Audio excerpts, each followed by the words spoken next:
Good morning guys, welcome to banking English maniac. आज है 1 अगस्त और 1 अगस्त के द हिंदू आर्टिकल में आप सबका स्वागत है। तो चलिए बिना किसी देरी के शुरू करते हैं। आज का पहला वर्ड है किकबैक। इसका मतलब होता है रिश्वत। एल्योरमेंट को कहा जाता है किकबैक। एल्योरमेंट मीन्स लुभावना जो चीज़ है वो होता है एल्योरमेंट। वैसे किकबैक होता क्या है, जैसे कि जब बंदूक से गोली चलती है तो उसमें एक पीछे को झटका लगता है, किकबैक लगती है, वो होता है किकबैक। या फिर आपने जिम में गए होंगे तो उसमें किकबैक बाइसेप्स आपको करने पड़ते हैं, तो उसमें क्या होता है वो उल्टे के साइड होते हैं, ठीक है, पीछे से करने पड़ते हो। तो यहाँ से एक वर्ड बना है क्या, अगर कोई चीज़ आपको, कोई पैसा आपके पास पीछे से आ रहा है, मतलब उल्टे तरीके से आ रहा है, तो वो होता है किकबैक। तो रिश्वत को कहा जाता है, ठीक है। तो ये रिश्वत बना है, तो इसके सिनोनिम होंगे पेमेंट, ब्राइब। सॉप को कहा जाता है, सॉप मीन्स घूस कहा जाता है, ब्राइब भी क्या है, घूस है। एक और वर्ड होता है ग्राफ्ट। इसका मतलब भी क्या होता है, घूस को कहा जाता है। वैसे ग्राफ्ट एक और वर्ड है, इसका एक और मीनिंग होता है इसका, वो होता है कलम लगाना, ठीक है। लेकिन वो वर्ब फॉर्म में होगा, नाउन फॉर्म में इसका मतलब घूस है, ठीक है। बैक हैंडर होता है, इसका मतलब रिश्वत होता है। हस मनी होता है, इसका मतलब क्या है, रिश्वत है। तो ये होता है एग्जाम्पल इसका, I had to offer registrar Rs 2 lakh as a kickback. मुझे जो है रजिस्ट्रार को 2 लाख रुपए रिश्वत के रूप में देने पड़े, ठीक है। तो ये हो जाएगा इसका एग्जाम्पल। अगला वर्ड है एक्विटेड। इसका मतलब क्या होता है, दोष मुक्त करना। नॉट गिल्टी को कहा जाता है एक्विटेड, जब किसी को उसके गुनाहों से क्या कर दिया जाए, बरी कर दिया जाए, जब कोर्ट से ये आदेश आता है, ठीक है, तो वो होता है एक्विटेड। यहाँ पे एग्जाम्पल भी लिखा हुआ है, इमेज में दिख रहा होगा जो, क्या, acquittal of man accused of shooting his wife. अपनी वाइफ को मारने के लिए उसको क्या कर दिया जाए, उसको क्या कर दिया गया, दोष मुक्त कर दिया गया। सिनोनिम होंगे इसके क्लीन हैंडेड, गिल्टलेस या नॉट गिल्टी होता है, या इनोसेंट होता है। तो ये हैं इसके सिनोनिम। एक्विटेड मतलब जो इनोसेंट है उसको बरी इसलिए किया गया है, गिल्टलेस है, कोई उस पर कोई चार्जेस नहीं है। एक वर्ड और आता है क्या, एक्जोनरेट। इसका मतलब क्या होता है, दोष मुक्त को कहा जाता है।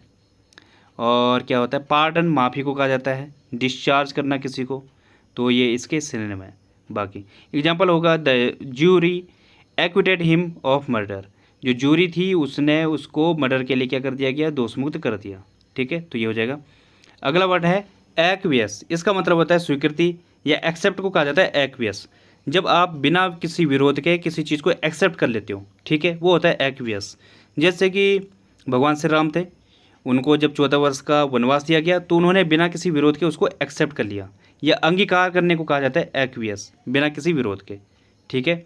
जैसे इमेज में दिख रहा होगा, ये कुछ विरोध नहीं कर रहा है, सीधे हामी भर दी इसने। तो ये होता है। सिनोनिम होंगे इसके एसेंट, नॉड, एक्सीड। इन सब का मतलब क्या होता है, स्वीकृति देने को आ जाता है। नॉड मीन्स क्या होता है, जैसे ये सिर हिला रहा है, एग्री हो रहा है। एसेंट मीन्स भी क्या होता है, स्वीकार को कहा जाता है। एग्री होता है, अप्रूव होता है, परमिट होता है, किसी चीज़ को परमिट दे रहे हो, कंप्लाई कर रहे हो, ठीक है, अप्रूव कर रहे हो किसी चीज़ को, ये होता है। कुछ और वर्ड हैं, जैसे क्या हो जाएगा, कंसेंट हो जाएगा, ईल्ड हो जाएगा। ईल्ड मीन्स क्या होता है, किसी के सामने झुक जाने को कहा जाता है, या किसी चीज़ को स्वीकार करने को कहा जाता है ईल्ड। ईल्ड का वैसे बहुत सारे मीनिंग है। इसका मतलब एक और ये भी होता है, क्या, प्रोड्यूस करना, या फसल को भी कहा जाता है ईल्ड, ठीक है। तो ये भी ध्यान रखना। कनकर होता है CONCUR, कनकर। इसका मतलब क्या होता है, स्वीकृति को कहा जाता है। एग्जाम्पल होगा इसका, Steve seemed to acquiesce in the decision. जो स्टीव है वो प्रतीत होता है कि वो डिसीजन से क्या है, सहमत है, ठीक है। तो ये हो जाएगा इसका एग्जाम्पल। बढ़ते हैं आगे। तो गाइज अगला वर्ड है मैजेस्टिक। इसका मतलब होता है शानदार, ज़बरदस्त, आलिशान को कहा जाता है मैजेस्टिक। जो कैसा है, डिग्निफाइड हो, ज़बरदस्त हो, वैभवपूर्ण हो, वो होता है मैजेस्टिक, ठीक है। जैसे इमेज में भी दिख रहा होगा, ये जो सीप है, क्रूज सीप है, ये ज़बरदस्त दिख रहा है, मैजेस्टिक है ये, ठीक है। सिनोनिम होंगे इसके ऑगस्ट, एलिवेटेड, स्प्लेंडिड। ये इसके सिनोनिम है। स्प्लेंडिड शानदार को कहा जाता है। एलिवेटेड जो उच्च बुलंद है, जो या बिल्कुल शानदार है, वो होता है एलिवेटेड। ऑगस्ट वैसे पवित्र को भी कहा जाता है ऑगस्ट। और दूसरा क्या है, जो शानदार है, भव्य है, ये भी होता है। जो नोबल है, ठीक है, वो भी होता है ऑगस्ट। कुछ और वर्ड हैं, जैसे रीगल हो जाएगा, REGAL। इसका मतलब क्या होता है, वैभवपूर्ण, या राजकीय को कहा जाता है रीगल। सबलाइम होता है, जो उत्कृष्ट है, भव्य है, या जो ग्रैंड है, वो होता है सबलाइम, इम्प्रेसिव है जो। और इम्पीरियल होता है, जो क्या है, राज से संबंधित है, राजकीय को कहा जाता है इम्पीरियल। और क्या होता है, ग्रैंडियोज होता है। नोबल होता है, नोबल क्या होता है, जो उत्कृष्ट है, जो परोपकारी है, वो भी होता है, जो उच्च है, वो होता है नोबल। डिग्निफाइड होता है, सुपर्ब होता है, ये सब इसके सिनोनिम है। ठीक है, एग्जाम्पल हो जाएगा इसका, the great sheep looked majestic in her new colours. जो इसका न्यू कलर है उसमें जो ये शीप है वो ज़बरदस्त लग रहा है, या क्या आलिशान लग रहा है। तो ये हो जाएगा। अगला वर्ड है एडिफिस। इसका मतलब होता है भवन, बिल्डिंग को कहा जाता है एडिफिस। इमेज में भी दिख रहा होगा। तो ये होता है एडिफिस। सिनोनिम होंगे इसके कंस्ट्रक्शन, प्रीमाइसेस, हाउस, ये इसके सिनोनिम है। हाउस घर होता है, प्रीमाइसेस जो परिसर होता है या घर होता है वो होता है प्रीमाइसेस। कंस्ट्रक्शन जहाँ पे क्या है बिल्डिंगें बन रही है वो होता है। एक और वर्ड होता है क्या, हैबिटेशन, निवास स्थान को कहा जाता है, या जिसे ड्वेलिंग बोला जाता है, मतलब जहाँ पे आप रहते हो वो होता है। और मोन्यूमेंट होता है, स्मारक को कहा जाता है या इमारत को कहा जाता है मोन्यूमेंट।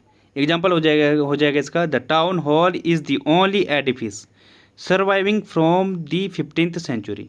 जो टाउन हॉल है वो सिर्फ एकमात्र भवन है या इमारत है जो 15th सेंचुरी से अभी तक सर्वाइव कर रहा है। ठीक है, तो ये हो जाएगा। अगला वर्ड है विस्टा। इसका मतलब होता है झांकी या सदृश्य या फिर जो दृष्टिकोण है वो होता है विस्टा।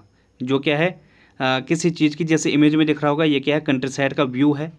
कंट्री साइड मतलब जो गांव की तरफ को कहा जाता है। तो जो गांव की तरफ का जो व्यू है, सदृश्य है, वो होता है विस्टा। ठीक है, या फिर जो क्या है पर्सपेक्टिव है, जो भविष्य को लेकर आपका जो है व्यू पॉइंट है, दृष्टिकोण है, आउटलुक है जो, वो होता है विस्टा। वैसे लुक आउट और आउटलुक में क्या अंतर है? आउटलुक तो हो गया दृष्टिकोण, और लुक आउट इसका मतलब होता है किसी की देखभाल करना। ठीक है, लुक आउट, और आउटलुक होता है दृष्टिकोण। तो ध्यान रखना दोनों में थोड़ा सा अंतर है। विस्टा क्या हो गया, हाँ इसका क्या है, ग्लिप्स हो गया। इसके सिनेम होंगे पैनोरमा, सीनरी, व्यू। इसके सिनेम में पैनोरमा में क्या होता है, जो सदृश्य होता है या सुंदर झांकी जो होती है। ठीक है, सुंदर दृश्य जो होता है वो होता है पैनोरमा। इसके और भी सिनेम हैं, जैसे पर्सपेक्टिव हो जाएगा, जो भविष्य को लेकर जो आपका दृष्टिकोण होता है वो होता है पर्सपेक्टिव।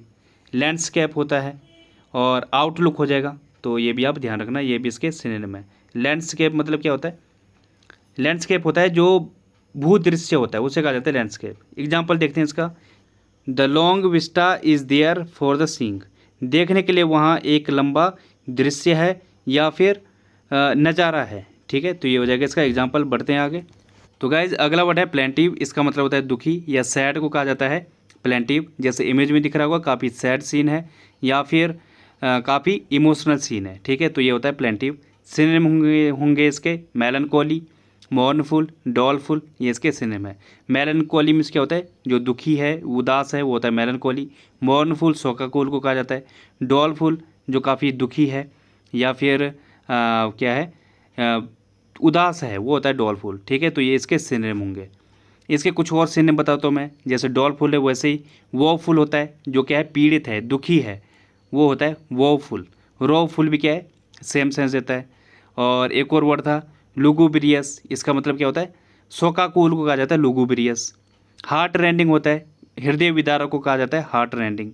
ठीक है, तो ये भी आप ध्यान रख सकते हो। और क्या होता है, एक पैथेटिक होता है। पैथेटिक मीन्स क्या होता है, जो काफ़ी ज़्यादा इमोशनल टाइप का है, वो होता है पैथेटिक। और इसका उल्टा हो जाएगा अपैथेटिक, अगर जो क्या है ऐसा टाइप का जो बिल्कुल इनडिफरेंट टाइप का, जो उदासीन है, पैसिव टाइप का, वो होता है अपैथेटिक। लेकिन पैथेटिक जो काफ़ी ज़्यादा भावपूर्ण है, तो पैथेटिक भी इसका एक सिनोनिम होगा।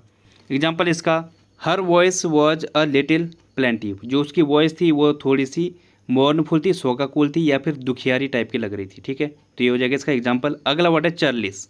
चर्लिस मीन्स क्या होता है, अक्खड़ या रूड को कहा जाता है चर्लिस। जो कैसा है, बदतमीज टाइप का हो, या फिर थोड़ा क्रूड टाइप का है, या फिर अशिष्ट है, जो रूड है, अनसिविलाइज्ड है, अनकल्चर्ड है, ये सारे सेंस देता है चर्लिस। या फिर जो क्या है काफ़ी गुस्सेल है, वो भी होता है। ग्रम्पी मीन्स क्या होता है, गुस्सेल। ऑर्डिनरी अक्खड़ या बदतमीज को कहा जाता है। बारबरिक जो काफ़ी ज़्यादा क्या है, क्रूड टाइप का है, बारबरिक ये होता है। अनसिविलाइज टाइप का है, या अनपॉलिश्ड है, अनरिफाइंड है, ये होते हैं चर्लिस। ये सारे सेंस देता है। एक और वर्ड बताता हूँ मैं आपको, अनकूथ। अनकूथ मीन्स क्या होता है, अनसिविलाइज को कहा जाता है। जो नॉन सेंस है वो होता है अनकूथ। क्रैश होता है, क्रैश मीन्स क्या होता है, जो ठस दिमाग का होता है, थोड़ा मोटी बुद्धि का होता है, बेवकूफ़ टाइप को कहा जाता है क्रैश। ठीक है, और इल ब्रेड होता है। इल ब्रेड मीन्स क्या होता है, असिस्ट को कहा जाता है इल ब्रेड। और फिलिस्टीन होता है, फिलिस्टीन भी याद रखना, असिस्ट को कहा जाता है फिलिस्टीन, तो ये भी आपको ध्यान रखना है। और ऊपर मैंने आपको बताया था क्या था, पैथेटिक, वो प्लेंटिव का क्या था, सिनोनिम था, लेकिन अपैथेटिक इसका सिनोनिम होगा। अपैथेटिक क्या होता है, जो रूड टाइप का है, इनडिफरेंट टाइप का, जो उदासीन है या पैसिव टाइप का है, वो होता है अपैथेटिक। तो अगर आगे लगा ए लगाए तो वो इसका सिनोनिम होगा। इसका एग्जांपल है, it seemed Charles to refuse his invitation. उसके इन्विटेशन या उसके आमंत्रण को रिफ्यूज करना, मना करना कैसा लगा, अक्खड़ टाइप का लगा, या अनसिविलाइज लगा, या फिर मूर्खतापूर्ण लगा। ठीक है, तो ये हो जाएगा इसका मीनिंग। अगला वर्ड है ओवरशूट। इसका मतलब क्या होता है, आगे बढ़ना या आगे निकलना, ओवरटेक करने को कहा जाता है ओवरशूट। यहाँ इमेज में दिख रहा होगा, इन दोनों के बीच में कंपटीशन चल रहा है, और जो राइट वाली है वो जो है आगे निकल गई है। ठीक है, क्योंकि वो उसका खाना बन भी चुका है और वो उसे टेस्ट कर रही है अब, लेकिन जो लेफ्ट वाली है वो अभी बना ही रही है, तो क्या है, वो पीछे रह गई है। सो सी इज लैगिंग बिहाइंड। सिनोनिम होंगे इसके सरपास, ट्रांसेंड, एक्सीड, ये इसके सिनोनिम है। सरपास किसी को पीछे करना, ट्रांसेंड मतलब आगे निकलना, हाँ एक्सीड, एक्सीड भी क्या है, आगे निकलना। और एक दो वर्ड और हैं, जैसे आउट परफॉर्म, जिसने अच्छा प्रदर्शन किया, आगे निकल गया, आउट परफॉर्म। आउट स्ट्रिप होता है, आगे निकलने को कहा जाता है। आउट डू होता है, आउट गो होता है, आउट मैच होता है। इनका मतलब क्या होता है, आउट मैच मतलब जिसने जो मैचिंग में आगे निकल गया। ठीक है, आउट गो जो आगे भाग गया, आउट डू जो बेटर परफॉर्मेंस कर रहा है, जब अच्छा किया जिसने, तो ये होता है। तो ये भी आप ध्यान रखना। एग्जाम्पल हो जाएगा इसका, the plane overshoot the runway. जो प्लेन है वो रनवे से आगे निकल गया, तो ये हो जाएगा इसका एग्जाम्पल। बढ़ते हैं आगे। तो गाइज आज का रूट वर्ड है, कल भी हमने यही पढ़ा था, फीड। इसका मतलब क्या होता है, ट्रस्ट, फेथ को कहा जाता है, विश्वास को कहा जाता है। फीड ये निकला है फीडो से। फीडो मतलब क्या होता है, डॉग होता है। तो डॉग से ज़्यादा ईमानदार कोई नहीं होता, लॉयल कोई नहीं होता। तो इस तरीके से ये बना है, फीड मतलब ट्रस्ट, फेथ, जैसे हम डॉग पर भरोसा करते हैं वही होता है फीड। अब देखते हैं इससे रिलेटेड वर्ड, जैसे बोनाफाइडी। इसका मतलब क्या होता है, जेन्युइन, ऑथेंटिक, या जो वास्तविक है वो होता है बोनाफाइडी। हर किसी ने बनाया होगा अपनी लाइफ में बोनाफाइडी। जब ज़रूरत पड़ती है आपको अपना प्रमाण देने की, तो उस टाइम पे बोनाफाइडी बनाना पड़ता है, एक प्रमाण पत्र बनाना पड़ता है। अगला वर्ड है मेलेफाइड। मेलाफाइड क्या होता है, ये मेलेफाइड भी है, मेलाफाइड भी बोलते हैं इसको। तो मेलाफाइड क्या होता है, इलीगल, जो फॉल्स है। आगे मेला लगा है, मेला क्या है, इसमें भी एक वर्ड यूज हुआ है, मेला।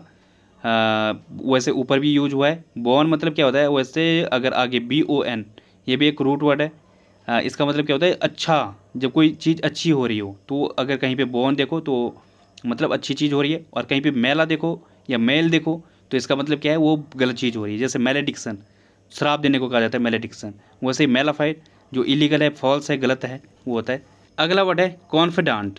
कॉन्फिडेंट मीन्स क्या होता है, ये कॉन्फिडेंट नहीं है, कल हमने पढ़ा था कॉन्फिडेंट जो आत्मविश्वासी होता है। ये क्या है, कॉन्फिडेंट। इसका मतलब क्या होता है, एन इंटीमेट एंड ट्रस्टवर्थी को कहा जाता है कॉन्फिडेंट। मतलब क्या है, विश्वास पात्र को कहा जाता है कॉन्फिडेंट। ठीक है, इससे कॉन्फिडेंट से कन्फ्यूज मत करना, कल हमने पढ़ा था कॉन्फिडेंट, वो उसकी स्पेलिंग होती है DENT, लेकिन ये क्या है, DANT। इसका मतलब क्या होता है, विश्वास पात्र। अगला वर्ड है कन्फाइड। इसका मतलब क्या होता है, to share secrets with someone whom you trust. अपनी जो रहस्य हैं, जो सीक्रेट हैं, वो किसी ऐसे के साथ शेयर करना जिस पर आप विश्वास करते हो, वो होता है कन्फाइड। ठीक है, एक जो विश्वास पात्र है जिस पर आप विश्वास कर रहे हो, उसके साथ अपने सीक्रेट को रिवील कर सको जिसके साथ आप, वो होता है कन्फाइड। एक ऐसे एक सिमिलर वर्ड होता है कन्फाइन। अगर यहाँ पे D की जगह N होता तो वो बन जाता है कन्फाइन। तो इसका मतलब क्या होता है, इसका मतलब होता है एनक्लोज करना, या फिर इम्प्रिजन को कहा जाता है, जेल में डालने को कहा जाता है कन्फाइन। ठीक है, तो दूसरा है, ये क्या है, कन्फाइड, किसी के साथ अपने सीक्रेट शेयर करना। बढ़ते हैं आगे। तो गाइज आज की पहली ईडियम है टू वंस हार्ट्स कंटेंट। इसका मतलब होता है एज लॉन्ग और as much as one wants. मतलब अगर आपको कोई चीज़ जी भरकर मिल जाए, या आपकी जो इच्छा है वो चीज़ आपको जी भरकर मिल रही है, तो वो होता है टू वंस हार्ट्स कंटेंट। जैसे एग्जांपल है, they let him eat and drink to his heart's content. उन्होंने उसे जी भरकर खाने पीने दिया। ठीक है, तो ये हो जाएगा इसका एग्जांपल। अगली ईडियम है टू होल्ड गुड। इसका मतलब होता है रिमेन ट्रू और वैलिड, या अगर कोई चीज़ क्या है आपके प्रेजेंट टाइम तक क्या है सही साबित हो रही है या मान्य हो रही है, तो वो होता है टू होल्ड गुड। जैसे एग्जांपल है, does that rule hold good in every case. क्या वो जो रूल है, वो जो नियम है, वो अभी तक सही साबित हो रहा है, ये कहा जा रहा है, ठीक है, या वो अभी तक मान्य हो रहा है, तो ये हो जाएगा। अगली इडियम क्या है, अ फिंगर इन एवरी पाई। इसका मतलब होता है इन्वॉल्व्ड इन मैनी एक्टिविटीज़। जब आप बहुत सारी चीज़ों में, बहुत सारी एक्टिविटियों में फंसे होते हो, वो होता है अ फिंगर इन एवरी पाई। सब में फंसे होने को कहा जाता है। जैसे एग्जांपल है, Arun wouldn't be so busy and stressed if he did not have a finger in every pie. जो वरुण है वो इतना व्यस्त और तनावपूर्ण नहीं होता अगर वो हर जगह फंसा नहीं होता, ठीक है। तो ये हो जाएगा इसका एग्जाम्पल। अगली इडियम है ऑल आउट एफर्ट। इसका मतलब होता है an attempt made with full attention and fortitude. एक ऐसा प्रयास जो पूरी अटेंशन और दृढ़ निश्चितता के साथ किया गया हो, वो होता है ऑल आउट एफर्ट। मतलब क्या है, अगर आप पूरी जान लगा दो किसी चीज़ को करने के लिए, ठीक है। जैसे एग्जाम्पल है, you need an all out effort to win the contest. आपको ये प्रतियोगिता जीतने के लिए पूरा प्रयास करना चाहिए। या फिर आपको अगर कोई एग्ज़ाम निकालना है, जो जिस चीज़ की आप तैयारी कर रहे हो, तो आपको इस टाइम पर you need to attempt it with your all out effort. आपको जो है ये पूरे एफर्ट के साथ अटेम्प्ट करना चाहिए, ठीक है। तो ये हो जाएगा। अब बढ़ते हैं आगे। तो गाइज, ये क्विज़ थी जो आपको सॉल्व करनी थी और लगभग सब ने अच्छा किया, सही आंसर था सबका। तो गाइज, मुझे अच्छा लगा, आप लोगों ने कमेंट किया, जिसने भी किया उसके लिए थैंक यू, बहुत बहुत धन्यवाद। मुझे पहली बार अच्छा लगा क्योंकि बहुत सारे कमेंट्स मिले इसमें। तो देखते हैं क्या था। Sheela advised to her child not to play with the ball on the road. यहाँ पे जो टू है वो एक्स्ट्रा लगा हुआ है, इसको रिमूव करना था, इसकी ज़रूरत नहीं थी। क्यों? क्योंकि जो एडवाइस हो गया, ऑर्डर हो गया, कंसेप्ट में देखो यहाँ पे एडवाइस हो गया, ऑर्डर हो गया, रिक्वेस्ट हो गया, अलाउ हो गया, फॉरबिड हो गया। ये एक ऐसे वर्ड हैं जो अपने साथ टू खुद लेके चलते हैं, इनका अपना टू साथ में होता है। मतलब क्या है, जैसे Sheela advice to her child, Sheela ने उसके बच्चे को समझाया, लेकिन यहाँ पे जो एडवाइस है उसके साथ तो खुद में टू है, तो फिर से टू लगाने की क्या ज़रूरत है। तो यहाँ पे क्या मतलब हो जाएगा, शीला एडवाइज्ड हर चाइल्ड, तो टू की ज़रूरत नहीं है, एडवाइस के बाद टू की ज़रूरत नहीं है। लेकिन कहाँ पे टू होता है वो दूसरे सेंस में होता है। जैसे मैंने नीचे लिखा हुआ है, आगे कहीं पे आप टू देखोगे लगे हुए, लेकिन उसका सेंस दूसरा होता है। बीच में क्या लगा देते हैं, समबडी लगा देते हैं, या कुछ ना कुछ होगा बीच में। जैसे आई एडवाइज्ड, अब एडवाइज तो लग गया, उसके बाद टू नहीं लगाए, उसके बाद लगा I advised him to consult a doctor. यहाँ पे टू लगा है, लेकिन ये टू क्या है, दूसरा टू है, इससे कन्फ्यूज नहीं करना। एडवाइस अपने साथ टू लेके चलता है, ऑर्डर अपने साथ टू लेके चलता है, रिक्वेस्ट भी अपने साथ टू लेके चलता है। नीचे वाला एग्जाम्पल भी देखो, सी ऑर्डर्ड, किसको, यहाँ पे टू साथ में है उसका, her servant to clean the car, उसने अपने सर्वेंट को क्लीन साफ करने के लिए कहा। तो यहाँ पे जो ऑर्डर है, यहाँ पे टू खुद साथ में चल रहा है, हटा लगाने की ज़रूरत नहीं है, ठीक है। तो ये था कंसेप्ट। बढ़ते हैं आगे। तो गाइज, क्विज है जो आपको सॉल्व करनी है। Shyam had at least 400 of books.